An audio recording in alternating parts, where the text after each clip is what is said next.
چاہیے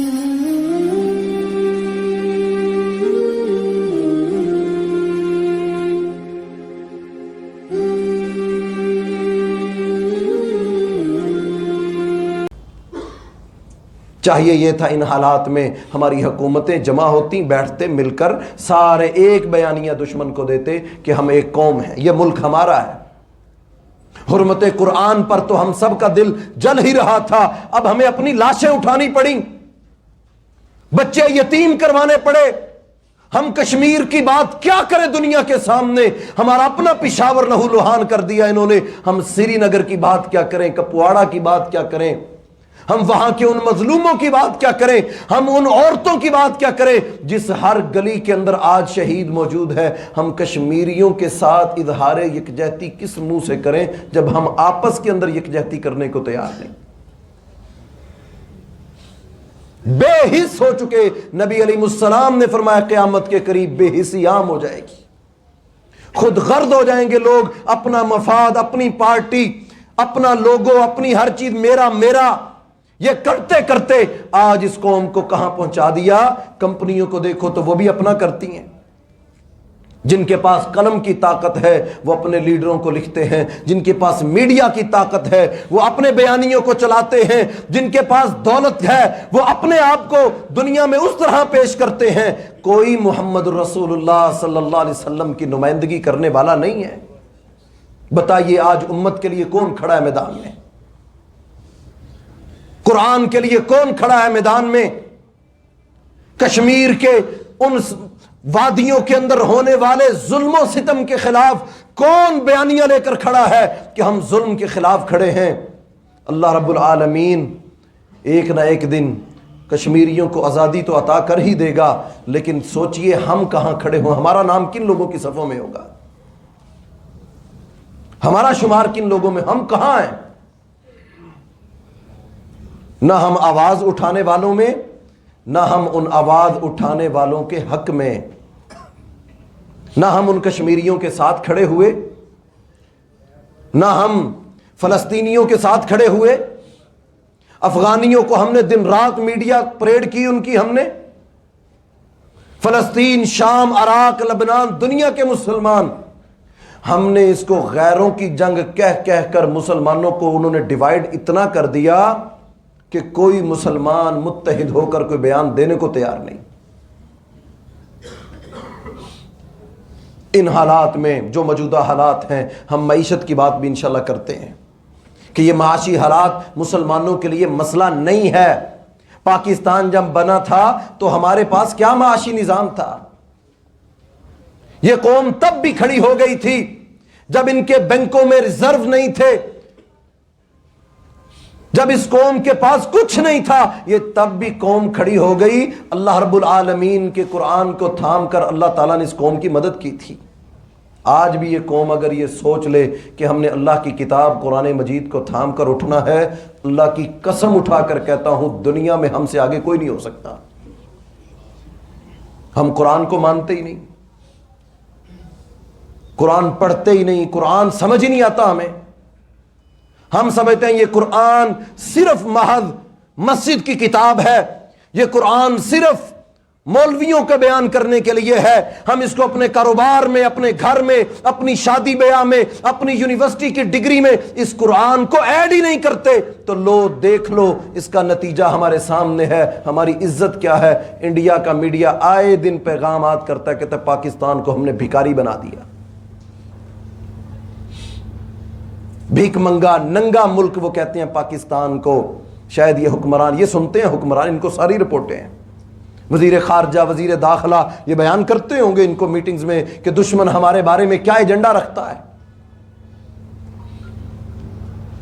ننگا ملک کہتے ہیں، بھیک منگا کہتے ہیں، کوئی عزت نہیں کرتا ان کی۔ اس کے باوجود آپ ان کے آپسی جھگڑے دیکھ لیجئے، اللہ کی قسم یہ قرآن کی طرف لوٹنے کو تیار نہیں ہیں۔ وہ مذہبی جماعتیں ہوں، وہ سیاسی جماعتیں ہوں، آج اللہ کا قرآن جلایا گیا، کوئی ایک پلیٹ فارم پر اکٹھا ہونے کو تیار نہیں ہے۔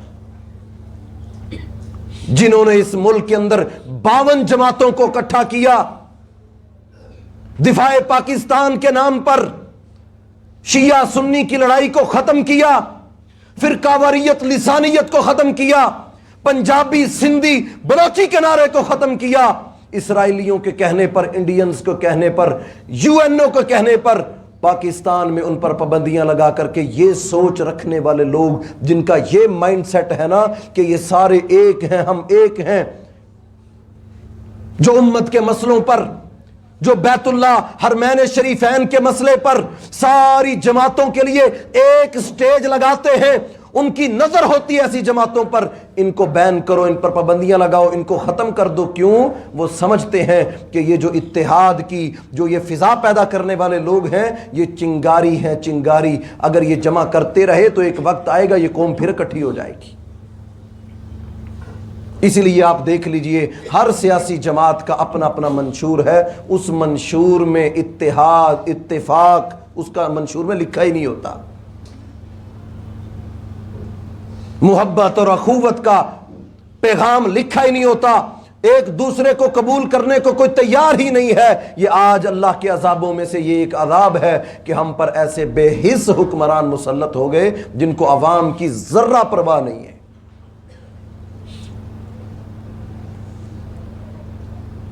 قرآن مجید ہمیں سمجھاتا ہے، اللہ کے بندو اگر تم نہ نکلے، قرآن ہے نا، وَمَا لَكُمْ، ہم کشمیریوں کی بات کریں گے، جب تک جان ہے ہم کمزوروں کا دفاع کریں گے، ہم کمزوروں کی بات کرتے رہیں گے، ہمارا رب کہتا ہے، قرآن کرتا ہے تو ہم کیوں نہ کریں۔ وَمَا لَكُمْ لَا تُقَاتِلُونَ فِي سَبِيلِ اللَّهِ وَالْمُسْتَضْعَفِينَ مِنَ الرِّجَالِ وَالنِّسَاءِ وَالْوِلْدَانِ الَّذِينَ يَقُولُونَ رَبَّنَا أَخْرِجْنَا مِنْ هَذِهِ الْقَرْيَةِ، قرآن مجید میں آتا ہے وَمَا لَكُمْ، تم کیوں نہیں لڑتے، تم کیوں نہیں دفاع کرتے ان کا جو اللہ کو پکارتے ہیں، اللہ ہم پر یہاں ظلم ہوتا ہے، ہمارے بچوں کو مارا جاتا ہے، ہماری دکانوں کو بند کیا جاتا ہے، ہمارے شہروں پر قبضہ کیا جاتا ہے، ربنا اخرجنا من هذه القرية، اے ہمارے رب ہمیں اس بستی سے نکال۔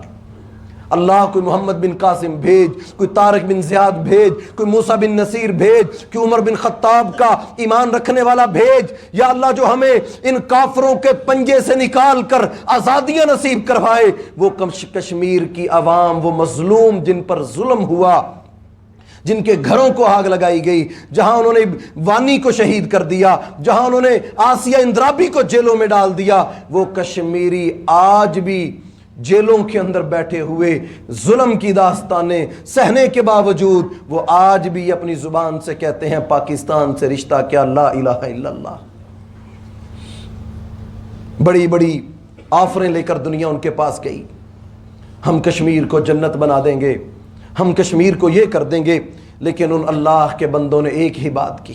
ہم جانتے ہیں پاکستان معاشی طور پر کمزور ہے، ہم جانتے ہیں کہ یہاں کے حکمرانوں کو ہماری کوئی اتنی اچھی پرواہ نہیں ہے، ہمیں علم ہے کہ یہ صرف فروری کے مہینے میں ہمیں یاد کرتے ہیں، باقی دنوں میں بھول جاتے ہیں، لیکن ہمارا ان سے رشتہ لا الہ الا اللہ کا ہے، جو خون سے بڑا رشتہ ہے،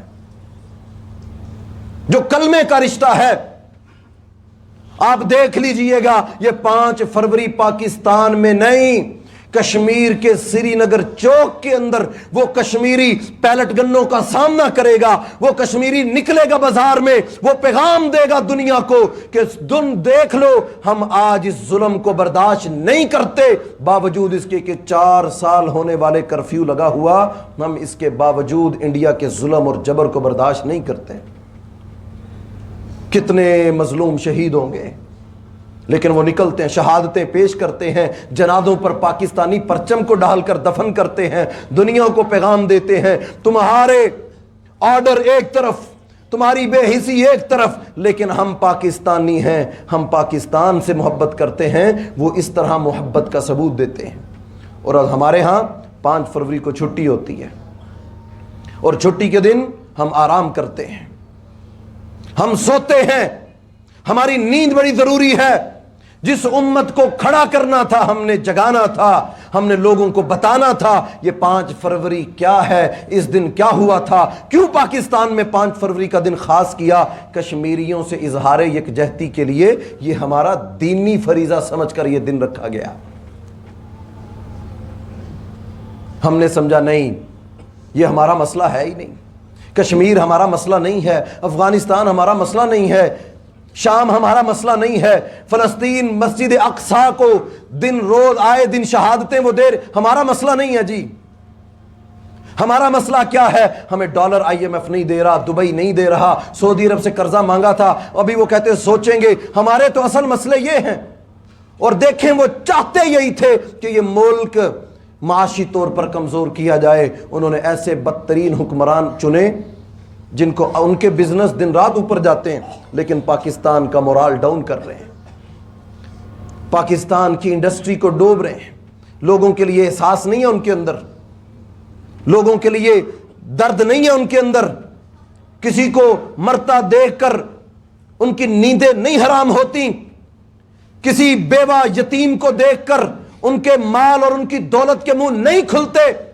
سورہ فجر کو جا کے پڑھ لیجئے گا، قرآن مجید میں اللہ کہتے ہیں آج یہ معیشتوں کا رونا رونے والے، فَأَمَّا الْإِنسَانُ إِذَا مَبْتَلَاهُ رَبُّهُ فَأَكْرَمَهُ، جب ہم انسانوں کو نعمتیں دیتے ہیں، رزق دیتے ہیں، تو کہتا اللہ تیرا بڑا کرم ہے، تو نے میری دکان میں برکت ڈال دی، گھر میں برکت ڈال دی۔ اللہ کہتے جب ہم ان کو نعمتیں دیتے ہیں تو کہتے اللہ تیرا تو نے کیا یہ۔ وَأَمَّا إِذَا مَبْتَلَاهُ، جب ہم آزمائش کرتے ہیں، ہم جب رزق تنگ کر دیتے ہیں، جب ہم معیشتوں کو تھوڑا سا روک لیتے ہیں، معاشی طور پر تھوڑا سا ان کی آمدنوں میں کمی کر دیتے ہیں، تو پھر یہ کیا کہتے ہیں؟ فَيَقُولُ رَبِّي أَهَانَنِ، ہمارے رب نے ہمیں رسوا کر دیا۔ کلا، اللہ کہتے ہیں نہیں ایسا نہیں ہے، میں نے رسوا نہیں کیا، میں نے تمہاری معیشت کو نہیں روکا، ہاں میں نے آزمائش ضرور کی تمہاری، لیکن کلا بل لا تکرمون الیتیم، تمہارے ہوتے ہوئے یتیم دھکے کھاتے رہے، تمہارے ہوتے ہوئے یتیموں کو پوچھنے والا کوئی نہ تھا۔ ولا تحاضون علی طعام المسکین، تم میں کوئی ایسا نہ تھا جو کسی کو کھانا کھلاتا۔ آج معیشت کی بہتری کے لیے قرآن نسخہ بتاتا ہے، ہم سمجھتے ہیں یہ نسخہ کام نہیں آئے گا، کھلانے سے مال کیسے بڑھ سکتا ہے، ہمارا تو کم ہوگا، ہم یہ سمجھتے ہیں کم ہوگا۔ اور جس رب نے رزق اتارا ہے وہ کہتا ہے کلا بل لا تکرمون الیتیم ولا تحاضون علی طعام المسکین، تم مساکین کو کھانا کیوں نہیں کھلاتے؟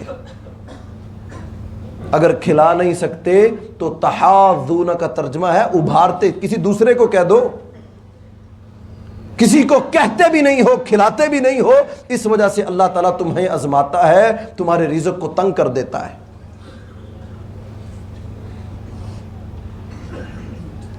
قرآن مجید قدم قدم پر ہمیں سمجھاتا ہے کہ اس قرآن کو چھوڑو گے پستیوں میں چلے جاؤ گے، قرآن کے احکامات کو چھوڑو گے، قرآن امت بناتا ہے، قرآن اتحاد پیدا کرتا ہے، قرآن سود سے چھٹکارا دیتا ہے، قرآن ہماری مصیبتوں سے نکالنے کے راستے ہمیں بتاتا ہے۔ ہم نے بحیثیت امت اللہ سے کیے ہوئے وعدے چھوڑ دیے، قرآن مجید ہمیں جھنجھوڑتا ہے، اور اللہ کے بندو ایسا نہ کرو۔ ہماری تاریخ بڑی سنہری تاریخ تھی، ہم ایسے کبھی نہ تھے جیسے آج ہیں۔ اٹھا کے دیکھیے تاریخ کو، ہمیں وہ وقت بھی یاد آتا ہے، وہ ہماری تاریخ تھی جب ہسپانیہ کا ایک بادشاہ، اس نے ایک گورنر، اپنے ہی کسی گورنر کی بیٹی کی عزت کو لوٹا، تو اس عیسائی گورنر نے خط لکھا موسیٰ بن نصیر کو کہ آؤ تم اور اندلس پر حملہ کرو، ہمارا بادشاہ ظالم ہے، ہماری بیٹیوں کی عزتوں پر ہاتھ ڈالتا ہے۔ اس عیسائی گورنر نے مسلمانوں کے گورنر کو خط لکھا کہ آؤ میں تمہیں دعوت دیتا ہوں، تم ہمارے ملک کے اوپر ایسے حکمرانوں کی ضرورت نہیں ہے، تم آؤ، ہم تمہیں دعوت دیتے ہیں، تمہارے ملکوں میں امن ہے، سلامتی ہے، عورتوں کی عزتیں محفوظ ہیں، شراب نوشی کرنے والا کوئی نہیں، عدل و انصاف ہے، لوگوں کو ان کے حقوق ملتے ہیں، آؤ۔ طارق بن زیاد کو بھیجا، جاؤ طارق، ایک عورت کی عزت پہ حرمت کا مسئلہ ہے، جاؤ۔ مسلمانوں نے تاریخ کو دہرایا، یہ ہماری تاریخ ہے، 800 سال تک ہم نے اسپین پر حکومت کی، آج دنیا اس نقشے کو یاد کرتی ہے۔ جائیے مورخین لکھتے ہیں کہ 800 سال تک مسلمانوں نے شاندار سنہری دور گزارا، ایک عورت کی حرمت پر آواز اٹھائی۔ یہ معتصم باللہ ہماری تاریخ کا وہ حکمران ہے۔ ایک عورت کو بازار میں تھپڑ لگا، دیکھنے والا دوسرا مسلمان تھا، جب اس نے دیکھا کمزور عورت، نہتی عورت، اس کو تھپڑ لگا، اس عورت نے پکارا واہ معتصمہ، ہائے معتصم، تو خلیفہ تیرے ہوتے ہوئے ایک مسلمان عورت کی عزت پر ہاتھ اٹھایا گیا۔ اس عیسائی نے دوسرا تھپڑ مارا تو وہ کہنے لگا معتصم آئے گا تیری مدد کو۔ وہ مسلمان بازار سے سارے کام چھوڑ کر، ہم تو ٹائم نہیں ہے نا ہمارے پاس، وہ مسلمان اس نے کہا میں معتصم کو بتاؤں گا، گھر چھوڑا، ملک چھوڑا، معتصم کے پاس پہنچا، کہا معتصم کئی میل دور ایک عورت کو تھپڑ لگا اور اس نے تجھے پکارا واہ معتصمہ، اور معتصم تو کہاں ہے؟ معتصم کو یہ بات پتا چلی، کہا اموریہ شہر کس طرف ہے؟ کہا اس جانب۔ اس طرف منہ کر کے کہا لبیک، میں حاضر ہوں۔ میری بہن تو نے مجھے پکارا، اپنے بڑے لوگوں کو جمع کیا، کہا لوگوں سنو 12,000 گھوڑے تیار کرو، اس عورت کی مدد کے لیے اموریہ شہر کی اینٹ سے اینٹ کو بجاؤں گا۔ وہ معتصم نکلا ایک کمزور عورت کی فریاد لے کر، اس کے حوصلے کے لیے اللہ رب العالمین نے مسلمانوں کو حکومتیں عطا کر دیں۔ محمد بن قاسم، یہ پاکستان ملا نا ہمیں، پڑھیے اس کی تاریخ کو پڑھیے۔ راجہ دہر نے مسلمان عورت کی عزت پر حملہ کیا، حجاج بن یوسف کو پکارا، اس عورت نے خط لکھا اے حجاج تو عرب کا حکمران ہے، میں ہندوستان کی سرزمین پر ہوں، میری عزت پر راجہ دہر نے حملہ کر دیا۔ حجاج بن یوسف نے 17 سال کا نوجوان محمد بن قاسم کو کہا جاؤ اس ایک عورت کی مدد کے لیے اٹھو۔ آج تو 100 سے زائد پشاور میں شہید ہو گئے، کوئی ایک بھی غیرت مند اس جیسا نہیں ہے۔ ایک مسلمان کی عزت کے لیے محمد بن قاسم عرب شہزادہ وہاں سے آیا، آپ کے سندھ ملتان تک ساری سرحدیں اس نے فتح کر لی۔ اللہ نے 1000 سال تک مسلمانوں کو ہندوستان میں حکومت دے دی، 100 سال مسلمانوں نے ہندوستان میں حکومت کی۔ ایک عورت کی مدد، کمزور کی مدد کے لیے جب قومیں اٹھتی ہیں تو اللہ مدد کرتا ہے۔ جب قومیں بے حس ہو جائیں، اگنور کرنا شروع کر دیں ہماری ٹینشن نہیں ہے، وہ قومیں خود بھی ذلیل ہوتی ہیں، ذلت کا شکار ہوتی ہیں، اور ان پر دشمن بھی مسلط ہو جاتا ہے، دشمن ان پر چڑھ دوڑتے ہیں۔ اللہ کے نبی صلی اللہ علیہ وسلم کو دیکھیے، ایک عورت بازار میں، اس کے پردے کو اتارا ایک یہودی نے، مسلمان دیکھ رہا تھا، اس نے کھنجر سے اس یہودی کو قتل کر دیا۔ سارے یہودیوں کے خلاف جناب محمد رسول اللہ صلی اللہ علیہ وسلم نے فرمایا ایک مسلمان کا قتل کیا، ہم سب مسلمان تمہارے ساتھ مقابلہ کریں گے۔ حضرت عثمان کی شہادت کا واقعہ پتا چلا کہ عثمان کو شہید کر دیا۔ لقد رضی اللہ عن المؤمنین اذ یبایعونک تحت الشجرہ، مکہ والوں نے افواہ اڑائی، صرف افواہ، کہ عثمان کو شہید کر دیا۔ اللہ کے نبی صلی اللہ علیہ وسلم نے ہاتھ آگے بڑھا کر کہا میں یہ محمد، یہ عثمان کا ہاتھ ہے، آؤ اس پر بیعت کرو، ہم عثمان کے قتل کا بدلہ لیں گے۔ کمزوروں کے ساتھ کھڑے ہونے والے جناب محمد رسول اللہ صلی اللہ علیہ وسلم تھے، اور آج ہم بات کرنے کو بھی تیار نہیں ہیں۔ انہوں نے جہاد کو دہشت گردی کہا، ہم نے 1/3 حصہ قرآن کے 3 حصے کریں، 1/3 حصہ جہاد نازل ہوا، اللہ تعالیٰ نے اتارا ہے۔ انہوں نے کہا یہ جہاد دہشت گرد ہے، ہم نے کہا یہ دہشت گرد ہے۔ انہوں نے کہا یہ شدت پسند ہے، ہم نے کہا یہ شدت پسند ہے۔ انہوں نے کہا یہ پردہ اسلامی تشخص نہیں، یہ زور زبردستی، یہ جبر ہے، ہم مسلمانوں نے کہا ہاں یہ جبر ہے۔ انہوں نے کہا یہ سودی نظام ہی تمہارے ملک کی معیشت کا بہترین حل ہے، ہم نے کہا تم جو کہتے ہو اس سے بہتر کوئی ہو سکتا ہے، ہم نے ان کے سودی نظام کو قبول کیا۔ انہوں نے کہا تمہارا نصاب یہ ہوگا، تم آکسفورڈ کو فالو کرو گے، تمہارا بچہ 7 سال کا جس کو نماز کا حکم دینے کا کہا، جس کو دین اور اخلاق سکھانے کا کہا، اس گورے انگریز نے کہا تم اس کو اسکولوں کالجوں یونیورسٹیوں میں آکسفورڈ کا نصاب پڑھاؤ گے۔ ہم نے کہا اس سے بڑا روشن خیال ہم سے آپ لائیں، ہم پڑھائیں گے۔ ہم نے اس کو فالو کیا، اور ان بدبختوں نے جائیے جا کر دیکھیے یہ بڑے بڑے سکول سسٹم، ان بدبختوں نے کشمیر کا نقشہ ہی اڑا دیا پاکستان کے نقشے سے۔ جو ان کی کتابیں چھپتی ہیں، پرنٹ ہوتی ہیں، میڈیا پر سب کچھ موجود ہے، ان کی کتابوں میں، نصابوں میں ویژن کوئی نہیں نا۔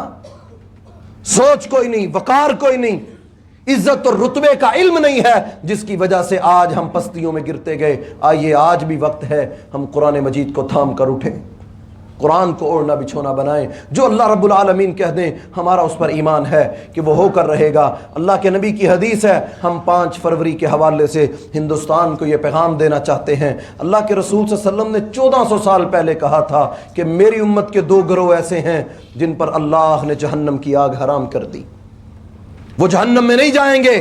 پہلا گروہ وہ ہوگا جو عیسیٰ علیہ السلام کے ساتھ مل کر لڑے گا، دوسرا گروہ وہ ہوگا جو غزوہ ہند کرے گا۔ تو الحمدللہ ہمارا عقیدہ ہے، ہماری پاک فوج کا یہ ماٹو ہے، تقوی، جہاد فی سبیل اللہ۔ جس قوم کے اندر یہ ان کے نبی کی تعلیم ہو، انشاءاللہ ہم پر امید ہیں کہ عنقریب کشمیر بھی فتح ہوگا، کشمیر کے اندر ظلم کی زنجیریں ٹوٹیں گی، کشمیری کھڑے ہوں گے۔ ہم آسیہ اندرابی کو یہ پیغام دیتے ہیں کہ تمہارے بیٹے، تمہارے بھائی مسلمان درد رکھتے ہیں، ہم تمہارے اس ظلم کے، ان کے ظلم کے خلاف پاکستان کی سڑکوں پر نکل کر آواز اٹھائیں گے۔